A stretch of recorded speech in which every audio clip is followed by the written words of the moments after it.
You ready for the greatest intro so far of a Universal monster film? Do it. All right. It stalks the earth today, as it did in the Middle Ages. The Werewolf of London. That's right. Tonight's film was the Universal monster classic, The Werewolf of London, filmed in 1935. It's just...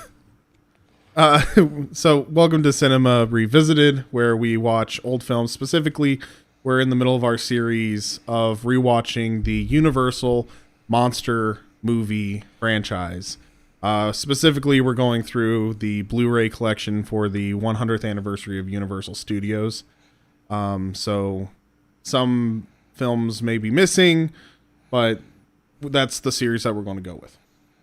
So, at Cinema Revisited, we like to talk about the good, the bad, the ugly, and the iconic of these classic films.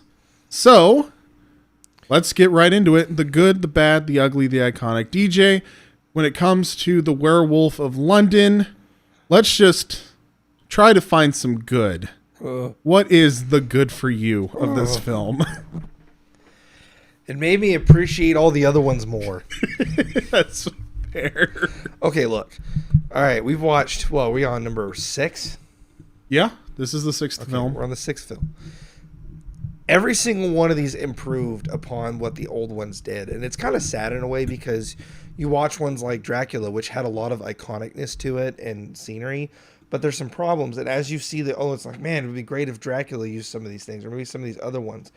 And we got to see Bride of Frankenstein learn some of the things Frankenstein did wrong and improve upon it a little bit. Right.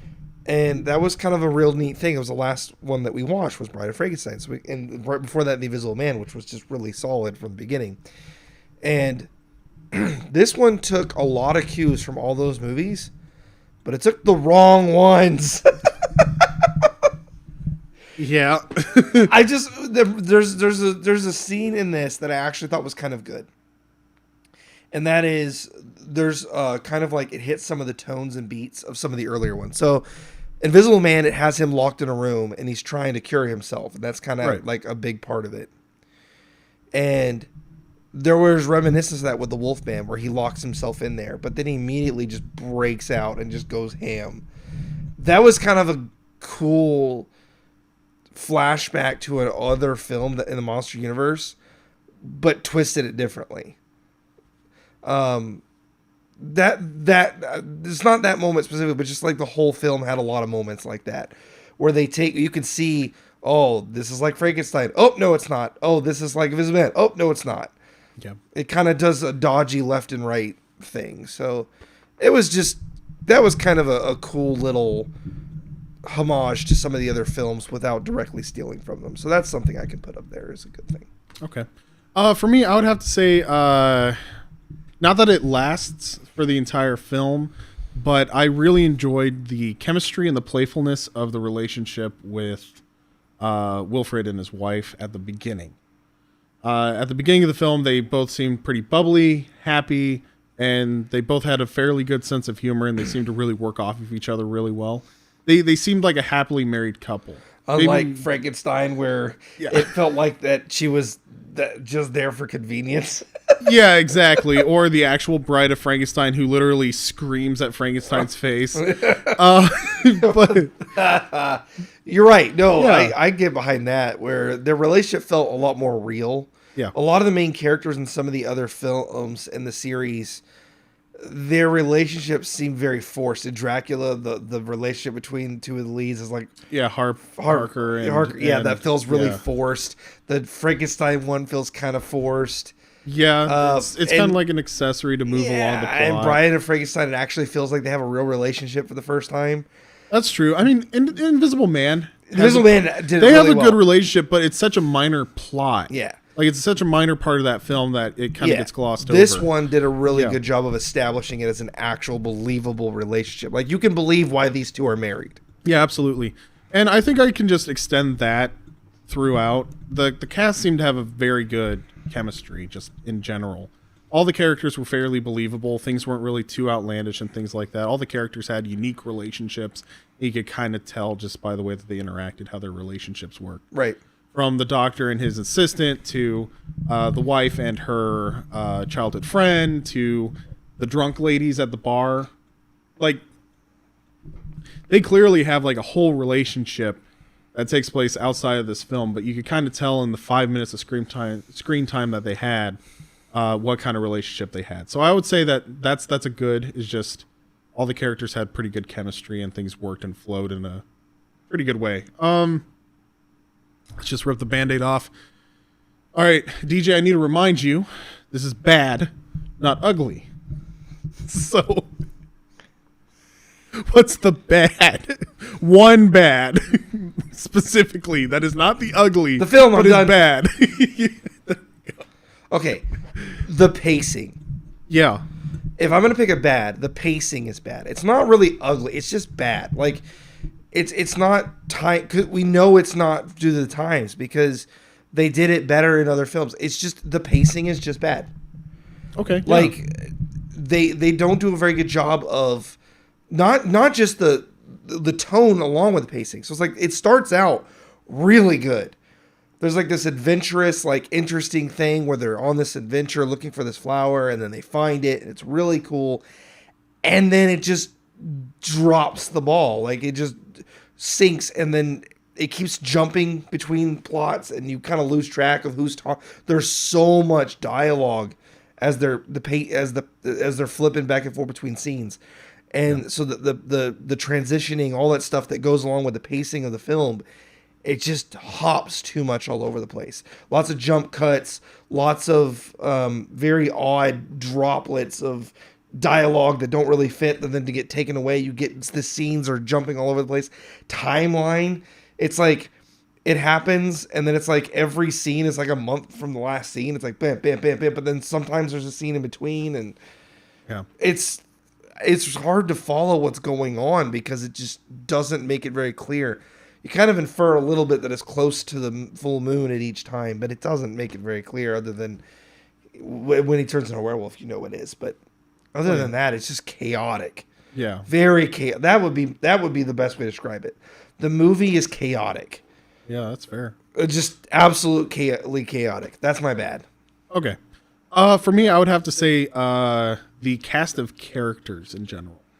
There's too many characters that have too vague of motivations, and there's so many different. Show up one scene, or they only show up one scene, and then they reference them later in the film, and you're supposed to try to remember all of these different people's names and things like that, and they're introduced in passing. This film's not that long. Yeah, it's and like I kept an hour and a getting half. confused because I'm like, wait, who's that guy? Oh, he's the constable. Wait, who's that guy? Oh, he's also still the constable. Yeah, and the other thing is that it's just it gets to the point where sometimes if you're not paying the closest of attention, you don't get the person's name. And if you don't get the person's name the first time, then when they show up again, they don't even show up again. Sometimes they just refer to somebody by name, and you're supposed to kind of remember who that's supposed to be. There's so many different little characters that sometimes it makes it hard to remember any of the other characters. Yeah. Like, for instance, the main character of the film, Wilfred, what's his wife's name? Miss Wilfred. Right? Like, it's just... it was, I remember, they said it. He said it a lot, actually. Nina? Yeah. Nina. No, that's Harker's girl. Oh. I don't remember. It's like Lisa or something. Or Lisa. Yeah, it might be Lisa. But see, that's the point, is all the characters get introduced so quickly, and there's so many different little characters. He says her name several times, but part of the problem with it is that there's so much going on, I lose track of it even when I'm looking at the character you're supposed to know. Yeah, exactly. It just gets chaotic. It gets chaotic. It gets hard to follow, and so as a result, there's so many different little characters that none of them really stick out and remain memorable. Yeah. So that's my bad. All right. I would also, just as a little bit. Well, go ahead. I have my ugly now because of that episode. Excellent. I was about to say whip it out. Oh, But we are not. we're not that kind of channel, Joe. We're not that kind of channel. And we're not Wilfred. Oh, We God. don't need, we don't need to root ourselves to bone. My gosh. This will get cut. Please tell me it's going to get Nope, this goes in here. Go. I apologize. All right, DJ. What is the ugly for you? For me, the ugly is actually that it's character dialogue. This is actually something all of the films have. Because of the limitations of technology or special effects, they do a lot of dialogue to describe things. Some of the movies do it well, some don't. Dracula did a really good job. He's like, I see a wolf running across the lawn.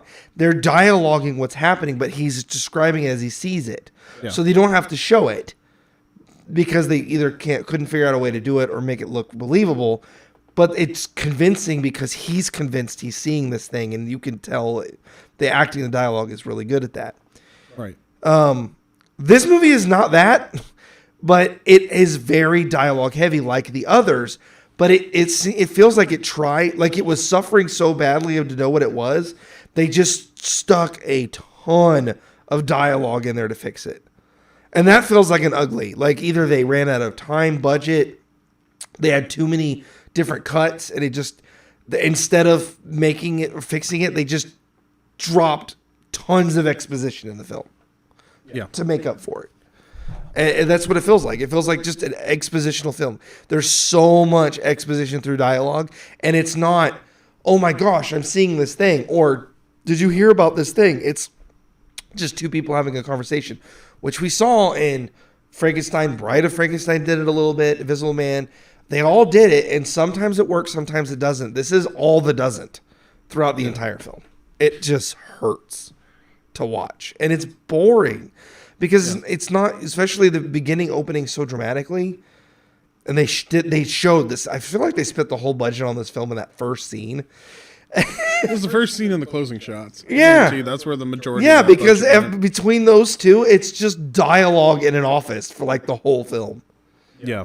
There's a few scenes like where he's feeding the flower that's kind of interesting, but it doesn't really matter to what's going on, and it's just dialogue. Sometimes it's entertaining, but for the most part, it's just boring. Yeah. I agree with you for sure. The dialogue is really rough. The story in and of itself is really rough. Yeah. For me, I would have to say the acting is the ugly for me. Ooh. It's just some of the characters are a little too over the top, or they're bland as wood. Yeah. It's like a stage production done by people who've never done a stage production before. Yeah. On a film. Yeah. A lot of movements are really overly exaggerated. There's certain things that the characters do that just doesn't really fit very well. The movie in and of itself doesn't flow very well, if that makes sense. Just, it feels very stilted. It feels very scripted, and it just feels overly done. Right, especially when you had, and you could say, well, it's the time. Well, yeah, that's kind of the point. That's where the ugly comes in. But also, we've seen it better in other. We've 6 films in. We've seen it done well. We just know that is part of the times problem. Is sometimes with these films, like if they don't get it right off the bat, it's gonna suffer greatly. Yeah. They don't. It's not like now where they can take 30 shots and edit it together because it's all digital film. This was on physical film, and every shot had to be very well accounted for. And so they shot a lot of these films like a stage production. Yeah. In fact, a lot of times they would dry run it as a stage production and then film it. A lot of it was filmed live. It's not like we think of now where you're filming different shots. They would film whole scenes live, beginning to end, like you would a play. And basically, if it wasn't perfect, too bad. If it's close enough, it's close enough. Yeah, it's just this one really suffers. And the other thing is that I think it just didn't know what it was, and so it didn't really know what it was. But the other thing is that just some of the characters are really hard to understand, like when they're speaking. So it kind of goes into dialogue, but I would also just chalk it up to acting. Some of the characters, when they're playing like drunk or tipsy, they try to like slur the words, and they try to make it kind of sound a little bit like, they're fighting through a brain fog of a vodka dream, Right. kind of thing. But as a result, there's literally one scene, and it's not a short scene. It's like 1 minute long, where one of the characters is babbling, and the entire time you're leaning in trying to listen to it, and you can't get a single word because it just sounds like gibberish. So you're just kind of stuck. So when the old lady leaves him upstairs, Yeah. That entire scene, you can't understand a word she says. And it's not even like played for like laughs or anything like that, Like you could play it for laughs. You could have it to where he gets to the top of the There's stairs. a lady in The Invisible Man, right? That was like, super eccentric. Remember her? Yeah, but it wasn't her. No, it wasn't. Yeah. But that was kind of silly, but at least it was kind of funny. Yeah, and Even it though was played annoying. for laughs. This was just annoying and confusing. It was annoying Without and the humor. confusing. And the other thing is that there's some parts in it that you could have played for humor just by adding one line of dialogue. Like that whole thing where she's babbling all the way up the stairs. It gets to the top of the stairs, and the guy just goes, "What?" Or he goes, I have no idea what you said, and then slams the door in her face. Yeah, or even something like that of just like A reaction from him. yeah, just something along the lines of like just acknowledging the fact that It you're felt almost like that was babbling. meant to be comedic relief to break the audience, but it doesn't really work because you don't really understand what she's saying, and he doesn't laugh at it or anything. Like, it doesn't affect him. And he's just so serious. It's a disconnect of the scene. Like I said, it goes Yeah. into that acting is sometimes the actors are disconnected from the scene and they're playing things up or they're playing things down or they're just a wooden board. Like there's sometimes when a character shows up in a scene and it's literally just he's a set piece and he has one line of dialogue, so he didn't even bother to Yeah. really remember it very well. Yeah, there's a lot of that. So yeah, I would just say the ugly for me is just that the acting, and as a result, the speaking part sometimes gets where you can't Yeah, understand. dialogue is rough. All right, DJ, we spent over an hour and a half on this film. Is anything, in your opinion, iconic? Yes. Okay. The betrayal of the Wolfman. So his transformations were really good. That was actually something that I really enjoyed from when we watched Van Helsing, right? The transitions when he turns into a werewolf is like just really cool, even though it's very CGI, it's just fun. Yeah. This reminds me a lot of The Invisible Man, where they did a really good job with the technology that they had at the time. The transition where it's showing him and then it fades and then it fades. It's a little gimmicky, but it works. Yeah. And I would say it's pretty iconic. Like just using what they had at the time to make a werewolf transformation Yeah. look somewhat believable by having soft fades in between practical makeup. And the fact that they did a transition. They didn't do him and then werewolf. They did a couple of transitions and fades in between with different stages of the werewolf transformation. So it felt a little more realistic as a transformation. That was really cool. And I think that kind of shows Universal's strength and being able to show special effects in a practical way because of limitations. But honestly, I think even now, if you did stuff like that, where you did transitions like that with maybe a little CGI to like smooth between, but those practical effects like that really stand out. Fair. Yeah. So I usually do like two iconics. I have my personal iconic, and then I talk about the iconicness of the character and the monster in and of itself. To be honest, though, I don't feel like this portrayal is necessarily iconic. The monster in and of himself doesn't feel iconic. It doesn't really have that great of a lasting legacy. It also doesn't feel different from just like a sneaky person. Yeah, He's too human. yeah, he is too. Which human. they say, which I don't know if that was a cap to make the lore work or if that was actually part of the film, but it almost seems like a cop out. Like Yeah. they couldn't make him wolf enough, so they're just like, oh, he's actually the worst parts of man and wolf, so he's still clever and conniving. But there's too many points where he moves too much like a person Yeah, and not wolf-like until he like pounces. And so, yeah, it's a little jarring for me. Yeah, exactly. So I can't necessarily say that this is an iconic monster. It's not an iconic film, really. I mean, I understand probably why it's included in the box set and stuff like that. Well, it's the first time the wolf character shows up. Exactly, and not only that, it spawned a sequel, the She-Wolf of London, later on. And it's also the first time that a werewolf character shows up in Universal. It's not the Wolfman, so it's not like the iconic werewolf, but it's still the first time that shows up, and it's a great use of the graphics. So the graphics is what makes that more iconic, not necessarily the portrayal or the character in and of itself. For me personally, what I would say is iconic is the camera work. The camera work in this film was very good, I think. No, I agree with that. The cinematography is solid. It just what it's looking at is bad. Yeah, exactly. Like some of the shots are. It's like taking the most amazing picture of a turd you've ever gotten. Pretty much. But I mean, what we see in this film is a lot of changing cameras. They change the shot so that it feels like you're more involved in the scene. So the two characters are talking to each other. It's not just shot from audience perspective, center stage. It's sitting in his face, or in the other guy's face. They're sitting at the table, but it kind of leans in on things so that way the actors aren't like being like overly like, whoa, I am surprised, but they can just do kind of like a subtle like. This one felt actually shot better than a lot of the other ones, like because the whole film was shot really, really well.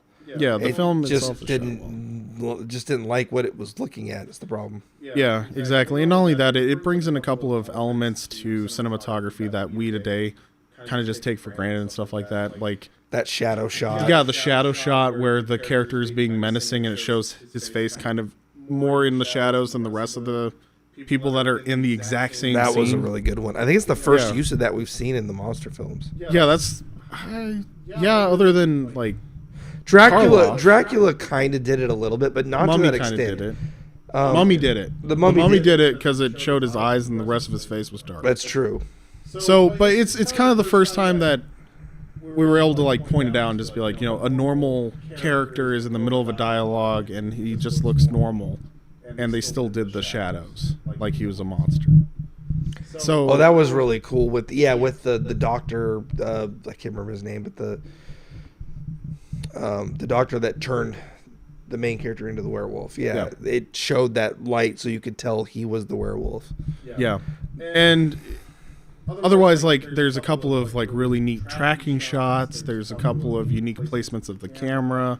It really felt like less of a stage production, less of a fixed camera in one spot, and the rest of the scene goes on, and you're playing the set and you're playing the entire thing. It felt more like we have a camera that can move, therefore the audience can follow. When the door opens, we don't just have to show the doorknob. We can literally walk through the door and use the shadow of the werewolf as the fixating part of the shot. No, I got the audience feels like they're going into the door. Yeah. So it's stuff like that. I would say that's iconic.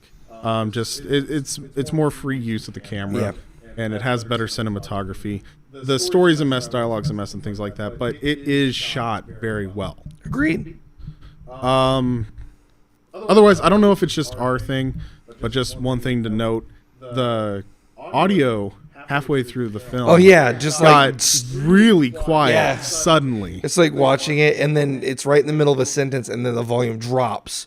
And I thought maybe it was only going to end that scene, and the next scene it's still quiet. So we turn it up, and for the rest of the film, it's at that same low volume level all of a sudden. Yeah, it was really weird. It literally went from like we had the speaker set to like 55. Like these films, you have to have it set up a little bit higher to begin with, but we were at like 55 on the speaker, and then the rest of the film we were at 92, 93 to just be able to hear what they were saying. Yeah, it's got so quiet, so that was weird. That was really weird. So that's just like an odd thing. Just like I don't know if that's just from our specific collection, if it's just That's how weird something happened. in that film. Yeah. Yeah, or if it's a film thing. But yeah, it was just weird. Halfway through the film, Yep. our sound threshold just dropped. But yeah, I mean, I'm still enjoying this series. I'm definitely looking forward to getting more into. Well, they kept making them. Yeah. So, this is kind of felt like after Frankenstein, right? So we watched Dracula. It's pretty solid. Yeah. Watch Frankenstein, slight dip. It wasn't as good as Dracula in some parts, but better in others. Like it took exactly. some things and improved it. And then we watched Mummy. The Mummy, and The Mummy actually had some really cool iconicness to it, but there was some serious suffering in the cinematography and some of the story. Yeah, the story was dry. So it kind of went down a little bit, but then Invisible Man just took it up, and Bride of Frankenstein took everything that Frankenstein kind of did wrong and kind of fixed it. Yeah. It was a very interesting take on those characters. This one just feels like it just literally dropped the ball. But that's kind of how I felt when Mummy came. When we hit Mummy, it didn't feel this bad, but it felt bad in comparison to ones that we'd already watched. Yeah. This one just, gosh, I feel like we're that same. But there's more, so I know there will be better ones. Yeah. Because that we got better ones before. Like it's gonna go up and down. I get that. I'm really hoping that as we watch these, we'll see some improvements because they'll see some of the things that they did and be like, hey, these worked, these didn't. Let's take that. Also, in the time period this was written, maybe the dialogue heaviness was really appreciated. I don't know. Because I know a lot of people, I did look that a lot of people complained about some of the earlier ones. They were too frightening. And so this one may have tried to downplay it a little bit. But that's the point of a monster film. Like, they were trying to be shocking. So it's kind of weird that they would do that. But, hey, I mean... Yeah, and I mean, they're not all going to be winners. You know, these films are older, and there's a lot of different things that are going on at the time. Well, taking that into account, Yeah. like, what would you do differently when this film was made? Because, like, that's... Oh, okay, yeah. What would we do to change it? I'd clean up the dialogue. I would lean into some of the campiness of the characters. If I'm going to introduce campy characters, I want to kind of lean into it a little bit more. Maybe play some joking music when they show up on the camera. Make them more matter to what's going on instead of being throwaways, maybe. Yeah, if they're side characters, they're side characters. I'm not going to care about introducing them and making a whole thing about them. Yeah. That's actually one of the things they really did well in Invisible Man. They had a ton of throwaway side characters. Yeah. But they matter to the plot because they come in and do something that matters and then they're thrown away. They move the plot forward and then are tossed. In this one, they came forward, didn't really do anything, and then were tossed aside. And it didn't really matter. Yeah. So that would be a great one to do. Yeah. The other thing is that I probably would have taken the fact that there's a flower that can be a temporary cure. And I'm just going to be honest, if I was a werewolf and a botanist and they hint the fact that scientists have been trying to figure out like cures and things like that, I would actually spend more time trying to find a cure and make it clear that my scientist werewolf character is trying to find a cure for himself.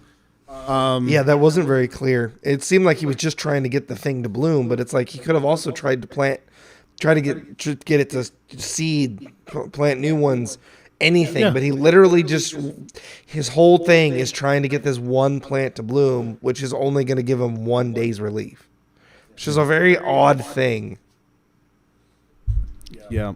I also probably would have played up the fact that the women that the werewolf is killing looks like his wife. That's kind of not expressly said, but it's kind of clear that that's kind of what they were going In the with. first one, it definitely was that. The second one, it was like acting like her. She was like talking about having an affair. She was having an affair with this guy, so that hit him. So I got those innuendos that it was meant to represent her, but I would play that up a little more. Maybe even have another murder because you like give it some before her. Like I also probably would have explained the beginning a little bit more. You literally had a side character that showed up and then was, we assume, killed off screen and then immediately replaced with another guy. So maybe have him come back a little bit and do different things with him.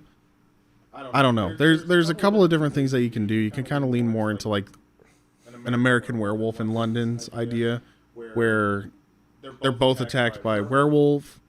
One of them is killed outright, and the other one becomes a werewolf as the sun or as the moon goes into the full moon cycle. To be honest, this film's story in and of itself is kind of weak. It's the first one also that's not based off of, like, actually the Mummy's an original story, but it's roughly based off of a different. It's also kind of based off of like the mythology and stuff. Yeah. The werewolf one is just based off of the stories of werewolves and very loosely and very oddly. And it doesn't do a very good job of explaining what the cure even is or what, because he says it's not a cure, it's an antidote. Well, an antidote is technically, I mean, it cures the poison, so it is a cure. What this is a temporary measure. It's just, I don't know, it's oddly explained, oddly explored. I'm with you. The biggest thing I would do, even if I was to take this film and fix it better, is just cut out a lot of the dialogue that doesn't matter to the film and actually add, if you're going to have a ton of expositional dialogue, at least let it be expositional to what the characters are doing that matter. Yeah. There's a ton of expositional dialogue and non-expositional dialogue of side characters that doesn't really move the plot forward. Yeah. Have those characters talking about stuff that matters. Have him talk, and him and the doctor maybe have more dialogue or figure out why they don't want to work together. It's just stubbornness, really, at first. Like, he doesn't believe it. Okay, that makes sense. But he could have easily shown him. Easily. There's a lot of stuff that could have been fixed in this film. It's just one of those things where it's... I don't know how you fix it. I think that one of the fundamental flaws the fundamental flaws is the story is so messy, you'd have to rewrite the entire thing. And I'd say the same thing, like if you were doing this, like in our segment we do about modern audiences, like you just make a different film. Oh yeah, you'd have to just make an entirely different film. Like I'm not even gonna worry about trying to describe it. Like that's just what you would have to do. Like you just have to just take the Wolfman character and just chuck him into an entirely different environment. Yeah, absolutely. And the other thing is that for like modern audiences and stuff like that, things that I would change is you got to show him actually attacking people a little bit more. I would have him not die in the end. That too. I would in either one. The original, I wouldn't have killed him off. I would have left him. I would have left it open ended, like he gets shot in the woods or something, like they described. That was actually really interesting. Was like we shot him in the woods and then the murder stopped. Like that's what happens. Like they shoot him in the woods and the murder stopped, but they don't really specify what happens to him. Yeah. That would have been more interesting. Then he just drops dead on the floor, and then his woman immediately runs off with her childhood friend. Well, or even this, like the ending in and of itself, him being shot, dramatic. Like you could play it more dramatically. He's in the middle of attacking her, and then the shot rings out, and he does his whole thing. I wouldn't have him fall down the stairs twice. First of all, second of all, I'm not giving him a monologue. Where he sits there and he's like, "Thank you for the bullet." I didn't mind the "thank you for the bullet." That's where it should have ended.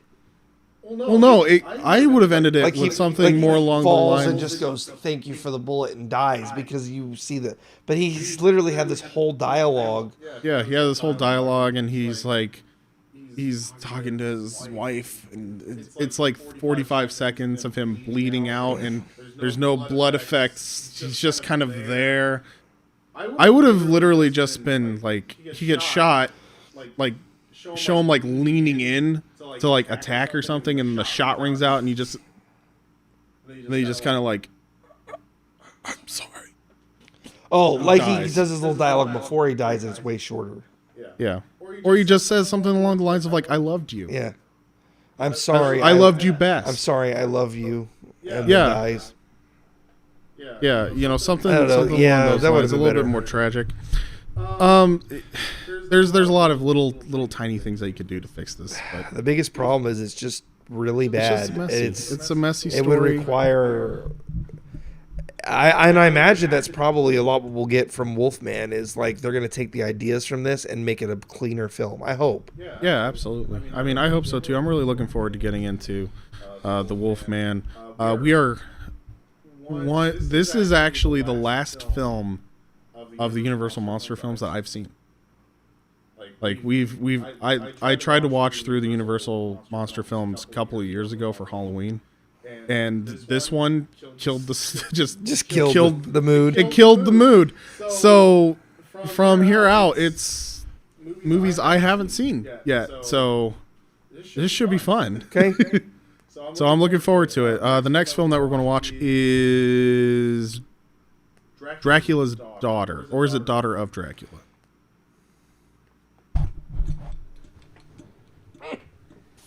I'm going to vacate the chat. It's just we should put up like a screen. Actually, no. This is the movie that box set that we're going off of. The next one is Dracula's Daughter. Dracula's Daughter. Okay, yeah. So yeah, that's the box set that we're going off of. Like I said, it's the Universal Classic Monsters Complete Collection. It was released for the 100th anniversary of the studio. It's a Universal like 100th anniversary thing. Okay, so yeah, it specifies the monster ones. There are other ones it kind of skips throughout this, but most of the ones it skips are like general horror films. These are the monster like the ones that are iconic. Okay. Well, that makes sense. So yeah, we were watching the Universal monster. So yeah, next is Dracula's Daughter, and then Son of Frankenstein will be the next two. Ooh. How many until we're at Wolfman? Quite a few. The Invisible Man returns after that, The Mummy's Hand, The Invisible Woman, and then The Wolfman. So I mean, not a terrible. I mean, about as long into it as it was before The Werewolf of London showed up, and probably long enough that people forgot about that movie enough to give it another shot. That's probably exactly what it is. They probably were like, this film didn't do as well as the other ones. Let's give it a rest. Shelve it a little bit. Let's bring back some of our more popular characters. To be fair, I mean, the very next one they do is Dracula's Daughter, which was done a year later. 1936. Yeah, so more than likely they did that one. It blew up a little bit, and they're like, okay, let's go back to the basics. Let's start back with Dracula, and then so Dracula, Frankenstein, The Invisible Man, right in a row. Ones that did really well. Yeah. And then they try The Mummy again. Then they do The Invisible again because they can't help them. So The Invisible One man shows up 1, 2, 3, 4, 5 movies about that one, which I mean I get. It's a great because film. out of all the ones we watched so far, The Invisible Man was the best one. It is just really good. Yeah. So anyway, we can go on and on and on and rant about everything that we're going to go through. So we might as well wrap this up. Yep.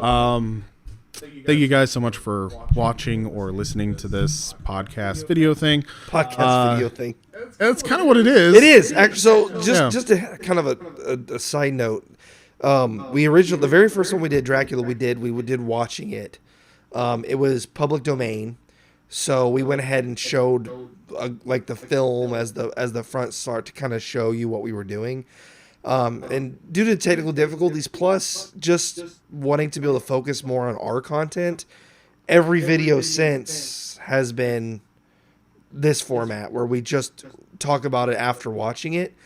We do still film us watching the films, so that we have filmed it, and we